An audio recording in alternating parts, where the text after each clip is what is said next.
자, 하나님 말씀입니다. 역대하 7장 10절에서 14절입니다.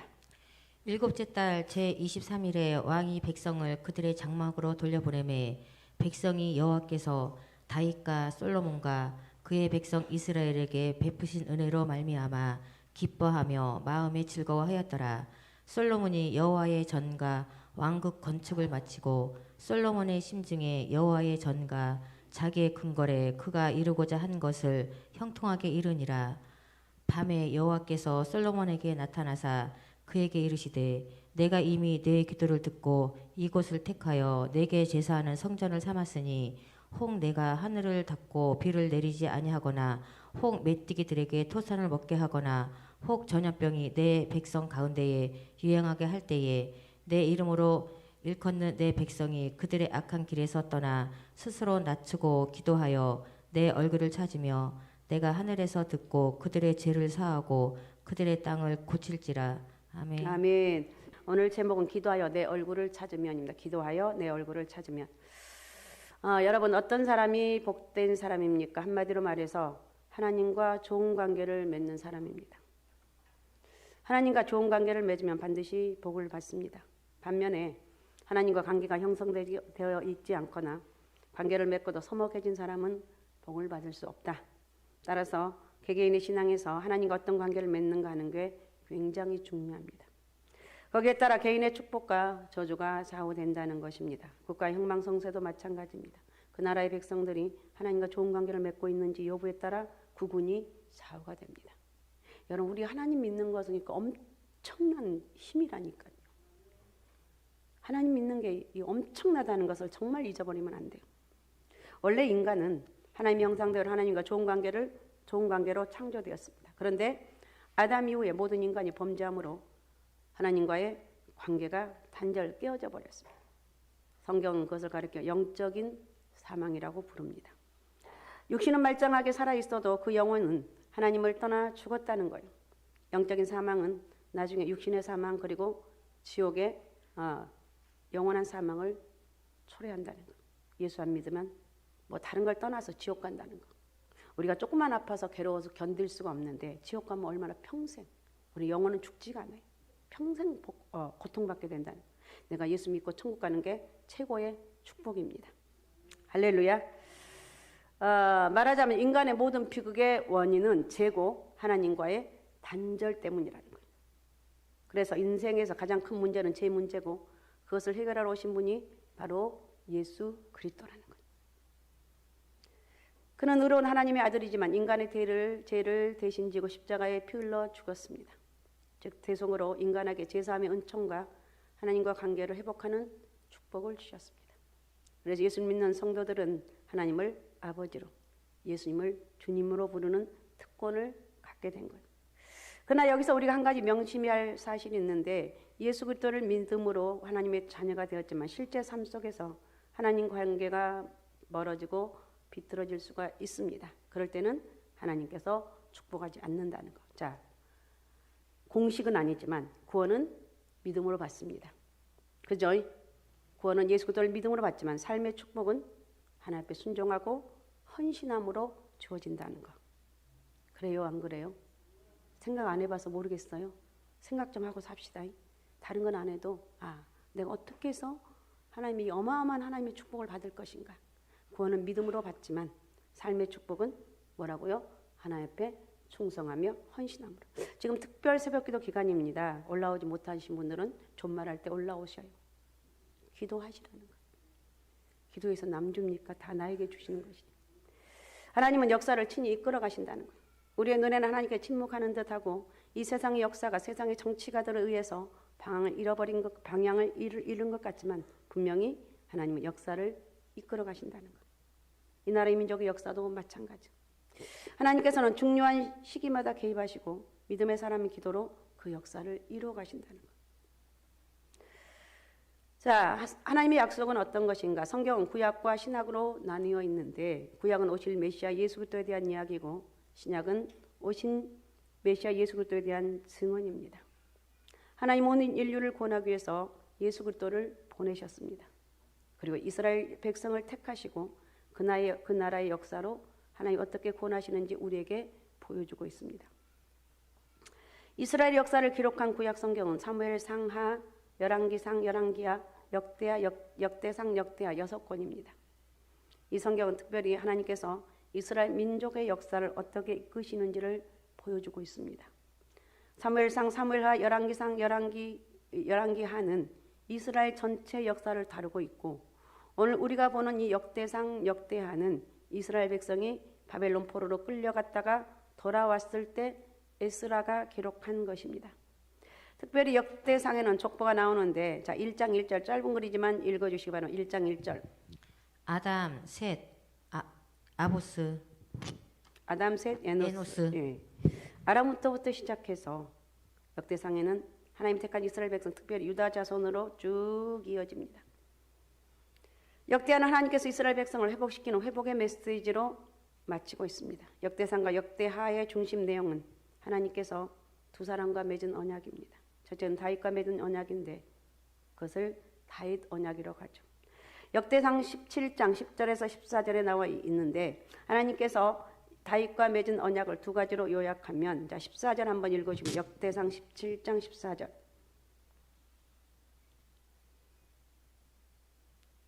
므낫세의 아들들은 그의 아내가 역대상 내가 역대하라고 보냈나요?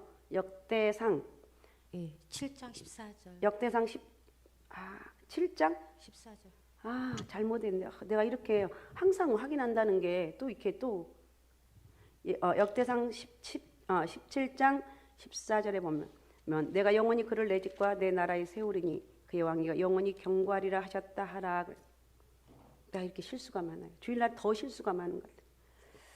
하나님께서 다윗의 왕조를 통해서 영원한 하나님의 나라를 세우시겠다는 것인데, 다윗의 후손 가운데 온 인류를 구원할 그리스도를 보내주겠다고 약속을 하셨습니다. 또 하나의 약속은 하나님께 다윗을 통해서 하나님 위한 성전을 짓게 하겠다는 것이죠. 다른 한 사람은 솔로몬입니다. 하나님은 솔로몬을 통해서 다윗에게 주셨던 그 약속을 확인하십니다. 솔로몬이 지은 그 성전을 받으시고 이스라엘의 죄를 용서하고 이스라엘을 회복하십니다. 오늘 우리가 읽은 역대상 7장 역대하 오늘 본문 7장 14절은 그런 배경에서 나온 것인데 14절 한번 말씀을 읽어주시기 바랍니다. 내 이름으로 일컫는 내 백성이 그들의 악한 길에서 떠나 스스로 낮추고 기도하여 내 얼굴을 찾으며 내가 하늘에서 듣고 그들의 죄를 사하고 그들의 땅을 고칠지라. 이 나라의 회복은 예배의 회복에서 시작이 됩니다. 솔로몬은 하나님을 위해서 성전을 지었습니다. 그리고 그 성전을 봉헌합니다. 다윗은 하나님 위해서 성전을 건설하기를 평생 소원했습니다. 그죠? 평생 소원했는데 못 지었죠. 왜? 죄를 많이 지었기 때문에, 사람을 많이 죽였기 때문이라고 성경이 말하고 있습니다. 그러면서 그 성전 짓는 거 다윗이 다 지을 준비를 하는데 그 아들 솔로몬이 성전을 짓습니다. 여러분, 성전이 무엇입니까? 하나님께 예배드리는 장소입니다. 다윗과 솔로몬은 예배하는 장소를 사모했고 솔로몬은 7년에 걸쳐 성전을 짓습니다. 자, 오늘 본문 10절 11절을 읽어주시기 바랍니다. 일곱째 달 제23일에 왕이 백성을 그들의 장막으로 돌려보내매 백성이 여호와께서 다윗과 솔로몬과 그의 백성 이스라엘에게 베푸신 은혜로 말미암아 기뻐하며 마음에 즐거워하였더라. 솔로몬이 여호와의 전과 왕궁 건축을 마치고 솔로몬의 심중에 여호와의 전과 자기의 근거래 그가 이루고자 한 것을 형통하게 이루니라. 아멘. 그 10절에 보면 제23일에 왕이 백성을 그들의 장막으로 돌려보내 백성이 여호와께서 다윗과 솔로몬과 그의 모든 그의 백성 이스라엘에게 베푸신 은혜로 말미암아 기뻐하며 마음에 즐거워하였더라. 예배를 드리면서 여러분 우리의 마음이 기뻐해야 됩니다. 예배를 드리면서 혹시 잘못한 거 있으면 회개하면 돼요. 회개한 마음이 그렇게 가벼울 수가 없어요. 시기 질투가 날 수가 있어요. 날 수 있어요. 하나님 나는 왜 저렇게 우리 권영희 권사를 보면 질투가 날까요? 그러면 회개하라는 거예요. 하나님 내가 권영희 권사를 보고 질투했습니다. 회개합니다. 이러면 정말 되는 거예요. 그래서 솔로몬 여호와의 전과 왕궁 건축을 마치고 솔로몬의 심중에 여호와의 전과 자기의 궁궐에 그가 이루고자 한 것을 다 형통하게 이루니라. 형통하게 이뤘다고 했습니다. 하나님은 그 성전에서 들은 기도에 응답하셨습니다. 회복의 시작은 뭐냐? 예배라는 것. 회복의 시작은 예배입니다. 잊지 마시기 바랍니다. 민족의 회복, 이 나라의 진정한 회복은 바로 예배 회복에서 시작됩니다. 온전한 예배가 영적 각성을 불러일으킵니다. 온전한 예배는 온전한 예배자로부터 나온다는 거예요. 온전한 예배가 된다는 것은 무엇입니까? 예배자가 된다는 것은 온전한 예배자가 된다는 것은 무엇인가? 악한 길에서 떠나는 거예요. 죄를 버리는 거예요. 이건 남이 모르니까. 남 몰라도 하나님은 알고 있다는 거예요. 버리는 거예요. 하나님, 내가 이 죄를 짓고 있는데 용서해 주옵소서. 버리는 거예요. 무거워할 필요도 없어요. 그냥 회개하고, 지금 이것을 지금 못하고 있다면 끊임없이 기도하는 거예요. 하나님, 이거 인간의 힘으로 안 돼요. 기도하는 거예요. 어느 날 갑자기 하나님이 해결해 주시는 거예요. 하나님은 이사야 선지자를 통해서 이사야 59장 1절 2절을 읽어주십시오. 여호와의 손이 짧아 구원하지 못하심도 아니요 키가 드나여 듣지 못하심도 아니라 오직 너희 죄악이 너희와 너희 하나님 사이를 갈라놓았고 너희 죄가 그의 얼굴을 가리어서 너희에게 듣지 않으시게 함이니라. 온전한 예배자는 하나님과 우리 사이에 막혀있는 죄를 회개합니다. 하나님, 내가 이런 죄를 지었습니다. 용서해 주옵소서. 나 이거 안 지려고 그러는데 나도 모르고 또 죄를 지었습니다. 회개하는 거예요. 회개하면서 그 죄를 버리는 거예요. 열왕기에도 성전을 짓는 내용이 기록되어 있는데 열왕기 내용 긴 반면에 역대하에는 짧게 기록되어 있습니다. 역대하에는 눈에 보이는 건물을 짓는 것보다 그 성전 가운데 예배를 드리는 우리가 더 중요하다고 말하고 있습니다. 교회도 중요하지만 그 성전 안에서 예배드리는 우리가 중요하다는 것. 악한 길에서 떠나는 것, 스스로 겸손해지는 것, 하나님 앞에 나의 죄를 고백하고 그것을 고백한 죄를 버리는 것, 이게 중요하다는 거예요. 그러니까 예배 회복은 나 자신의 죄를 회개하는 것부터 시작된다는 거예요. 내가 이런 죄를 지었습니다. 내가 이런 죄를 이렇게 하면 내 모든 것이 편안해지고 하나님이 때가 되면 내가 상상할 수 없을 정도로 하나님 복을 주시는 거예요. 하나님은 절대 공짜가 없습니다. 절대로 하나님 갚으신 하나님. 내가 나의 죄를 회개하지 않는다면, 내가 나의 죄를 버리지 않는다면 우리의 몸은 성전에 있지만 하나님께서 우리가 드리는 예배를 받지 않는다는 거예요. 진실로 중요한 것은 내가 하나님 앞에서 악한 길을 떠나는 거예요. 나의 죄를 버리는 거예요. 나의 죄를 회개하는 거예요. 하나님 앞에서 나의 죄를 회개하지 않는다면 우리는 마당만 밟고 다니는 사람에 불과하다는 거예요. 자, 민족의 회복은, 나라의 민족의 회복은 예배 회복에 있습니다. 예배 회복은 나의 죄를 하나님 앞에 고백하는 데 있습니다. 우리가 교회들이 요즘 회복되려고 많이 몸부림을 치는데 다른 외적인 회복이 아니라 예배가 회복돼야 돼요. 할렐루야. 예배가 회복돼야 돼요. 예배에서 중요한 것은 그 어떤 것도 아니에요. 진실로 중요한 것은 내 마음이라는 거예요. 사랑하는 여러분, 예배드리는 여러 순서도 중요하지만 진짜 중요한 것은 내가 어떤 마음으로 예배드리는가. 물론 찬양대도 봉사하고 여러 가지 예배가 드리기 위해서 수많은 손길들이 하나님 앞에 헌신됩니다.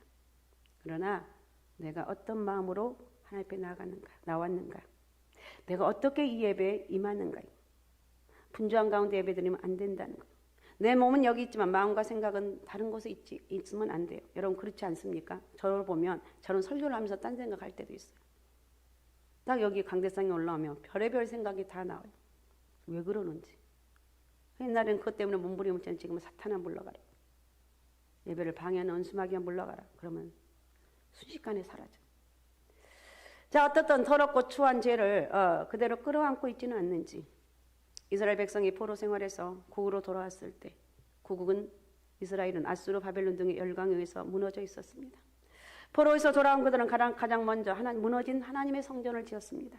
스룹바벨 성전이라고 그러죠.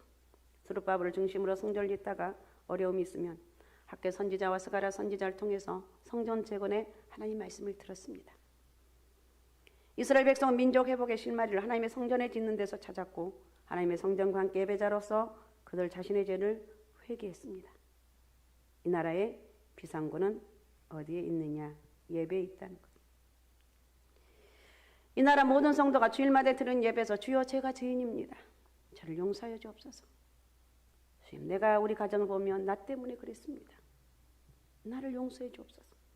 이렇게 통회하고 자백하고 하나님 앞에 나간다면, 그래서 온전한 예배를 회복한다면 이 민족에겐 희망이 있습니다.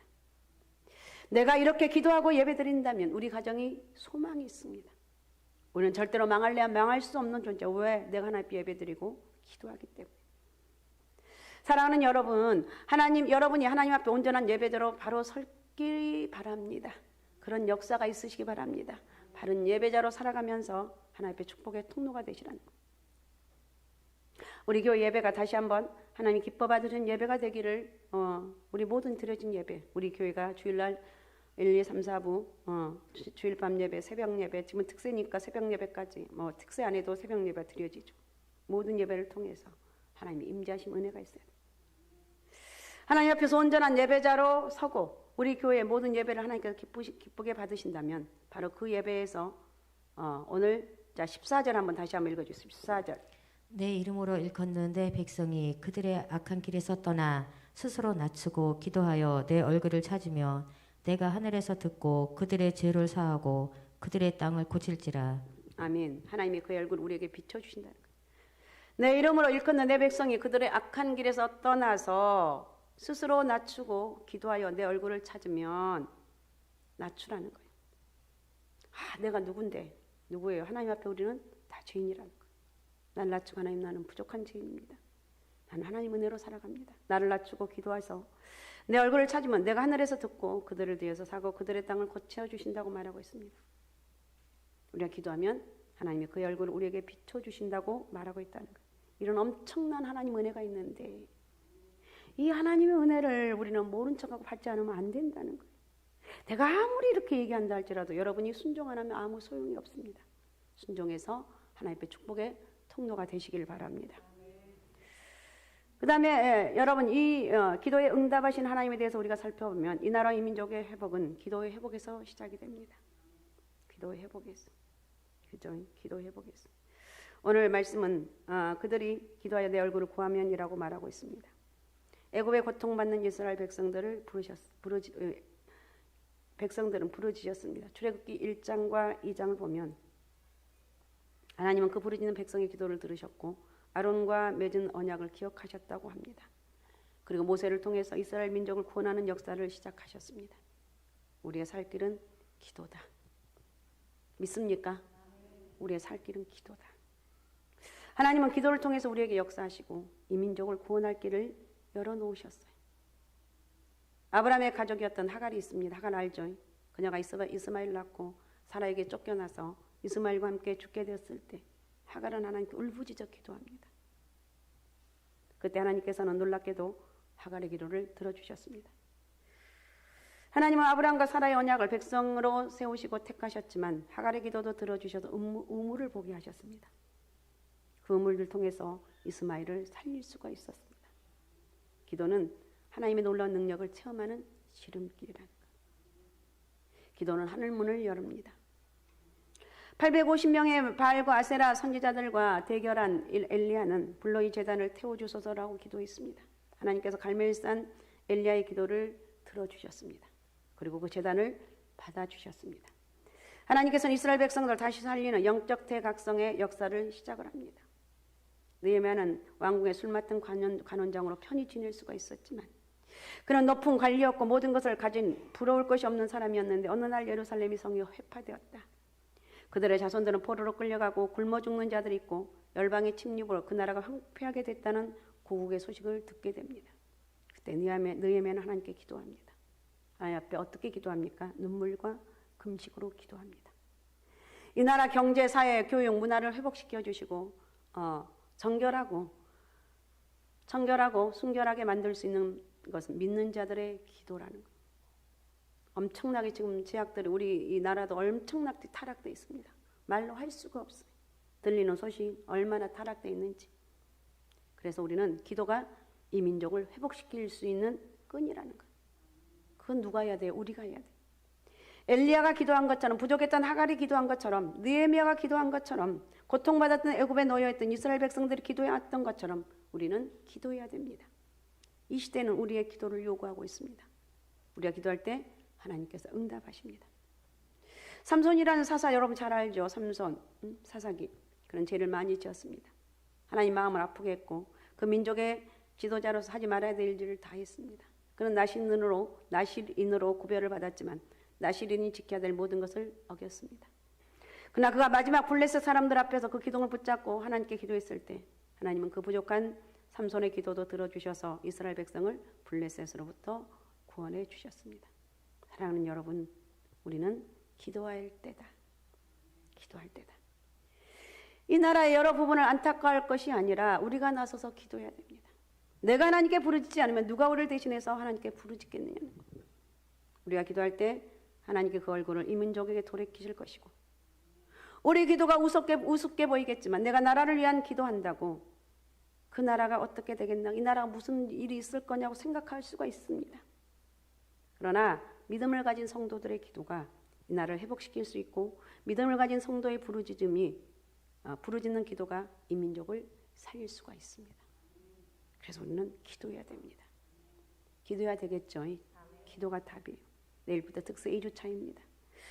새벽에 나오셔서 기도하시기 바랍니다. 절대로 기도의 능력은 헛된 것이 없습니다. 기도할 때 하나님 은혜와 축복이 있다는 것을 잊지 마시기 바랍니다. 이곳에 가도 저곳에 가도 나라를 걱정하고 정치를 걱정하는 교육을 걱정하지만 많은 사람 걱정하죠. 나라를 위해서 안타까워하고 나이 드신 분 특별히 더 그렇습니다. 그러나 기도한 사람 많지 않아요. 우리가 기도해야 돼요. 우리가 기도할 때 이 나라의 이 민족의 회복이 있고 이 나라의 구원이 이루어져 나가는 거예요. 하나님이 민족의 역사를 주관하시기 때문입니다. 하나님이 역사를 통치하기 때문에 그렇습니다. 그러므로 우리가 마지막에 회복은 이 민족의 회복은 뭐냐? 바로 하나님 앞에 회개하고 기도하는 것이라는 거예요. 자, 14절 다시 한번 읽어주세요. 오늘 본문 14절. 내 이름으로 일컫는 내 백성이 그들의 악한 길에서 떠나 스스로 낮추고 기도하여 내 얼굴을 찾으면 내가 하늘에서 듣고 그들의 죄를 사하고 그들의 땅을 고칠지라. 아멘. 악한 길에서 떠나서 겸손하게 기도한다면, 하나님의 얼굴을 구한다면 하늘에서 듣고 그 죄를 사하고 그 땅을 고친다고 말씀하고 있습니다. 사랑하는 여러분, 이 민족의 회복의 시작은 바로 우리 민족의 역사 가운데 늘 그랬던 것처럼 회개로부터 시작된다는 거예요. 이 나라 역사 가운데 교회들이 회개하기 시작할 때 하나님은 놀라운 성령의 역사를, 부흥의 역사를 세우셨습니다. 오순절 마가의 다락방에 성령이 임했을 때 베드로가 설교합니다. 베드로의 설교를 듣고 3,000명, 5,000명의 사람들이 마음에 찔림이 있었다고 말합니다. 우리가 어찌할꼬? 우리가 어떻게 했으면 좋겠는가? 이렇게 했을 때 베드로가 너희가 회개하고 예수 그리스도 이름으로 세례를 받으면 성령을 선물로 얻는다고 말하고 있어요. 우리가 회개할 때 성령이 임하고, 우리가 회개할 때 하나님의 영광이 우리 가운데 임한다는 것. 교회마다 회개하고 하나님 앞에 나아갈 때 하나님께서 다시 한번 우리의 부족하고 우리는 아무것도 없고 힘이 없지만 우리 회개를 통해서 회복의 은혜가 임할 줄로 믿습니다. 1907년에 원산에 선교사님들이 모였습니다. 조선에 오신 선교사님도 모여서 기도를 했습니다. 먼저 선교사님들의 부족함과 연약함을 회개했고 목회자들, 지도자들이 회개했습니다. 지도자들이 회개했을 때 하나님께서 평양에 대각성이라는 붕의 불을 내려주셨습니다. 이 붕의 불을 통해서 다시 한번 한국교회는 바로 설 수가 있었습니다. 나라를 위해서 기도한다는 것, 나라를 위해서 하나님께 부르짖는다는 그것은 바로 회개에서부터 시작된다. 주여 이 땅을 고쳐주옵소서. 주여 이 땅을 고쳐주옵소서. 이 작은 나라가 열강에게 휩싸여 있는 나라가 이런 축복과 은혜를 받는 것이 그냥 이루어지는 것이 아니에요. 이 나라가 엄청난 복을 받았는데 수많은 우리의 믿음의 선진들이 기도의 은혜였다. 우리의 믿음의 조상들이 하나님께 회개하고 간구하니 하나님께서 이 나라에게 복을 주신 거죠. 아무리 강조해도 틀린 것이 하나도 없습니다. 무너진 교육을 어떻게 살려야겠습니까? 어떻게 회복해야 되냐는 거예요. 참으로 들어보지도 못한 성적 문란이 우리 주변에 만연하고 있습니다. 우리는 어떻게 해결해야 되냐는 거예요. 우리가 회개하는 길밖에 없습니다. 교회가 회개하는 길밖에 없고 다시 한번 예배가 회개하고 예배가 회복돼야 된다. 그리고 예배를 드리는 사람들이 예배자로 다리 서야 됩니다. 그리고 기도해야 됩니다. 우리 자신을 철저히 회개하고 회개해야 됩니다. 자, 역대하 7장 14절 다시 한번 읽어주시기 바랍니다. 내 이름으로 일컫는 내 백성이 그들의 악한 길에서 떠나 스스로 낮추고 기도하여 내 얼굴을 찾으면 내가 하늘에서 듣고 그들의 죄를 사하고 그들의 땅을 고칠지라. 아멘. 오늘 이 시간이 우리에게 주신 어쩌면 기회일지 모릅니다. 기회라는 것. 사랑하는 여러분, 예배를 회복하고 기도하고 회개하십시다. 다른 길이 없어요. 이 민족을 위해서 눈물을 흘리고 간절한 마음으로 상한 이 땅을 고쳐달라고, 상한 이 민족을 고쳐달라고 여러분 기도할 수 있는 그런 놀라운 은혜가 우리 가운데 있어야 될 줄로 믿습니다. 우린 기도합시다. 다시 한번 힘을 내서 기도합시다. 요즘 힘 안 든 사람이 누가 있어요? 다 힘들지만 가장 우선순위를 기도로 하면 하나님이 여러분의 인생을 책임져 주실 것이고 범사를 축복하실 줄로 믿습니다. 내일부터 새벽 특세 2주차입니다. 특별히 우리 교회에 주신 귀한 사명을 잘 감당하고 나라 민족을 위해서 기도할 수 있는 저와 여러분이 되었으면 좋겠습니다. 할렐루야. 오직 예수 오직 믿음 오직 성령 충만함으로 기도하면서 하나님 은혜가 크게 많은 축복의 은혜가 있으시기 바랍니다. 자, 우리 시간에 같이 기도하겠습니다. 나라 민족을 위해서 우리 같이 기도합니다. 주님, 이 나라의 민족을 불쌍히 여주옵소서. 이 나라의 민족 제약과 악독이 다 떠나게 하시고 이 모든 비결은 하나님 앞에 올라와서 기도하고 예배드리는 것임을 깨닫습니다. 이번 특세를 통해서 우리의 정말 부족하지만 나라 민족을 위해서 기도할 때 또 저희들의 가정을 위해서 기도할 때 성령의 이끄심 은혜가 있길 원합니다. 하나님 축복하여 주옵소서. 자, 우리 시간에 주여 3번 부르고 우리 같이 통성으로 같이 기도하겠습니다. 주여 주여 주여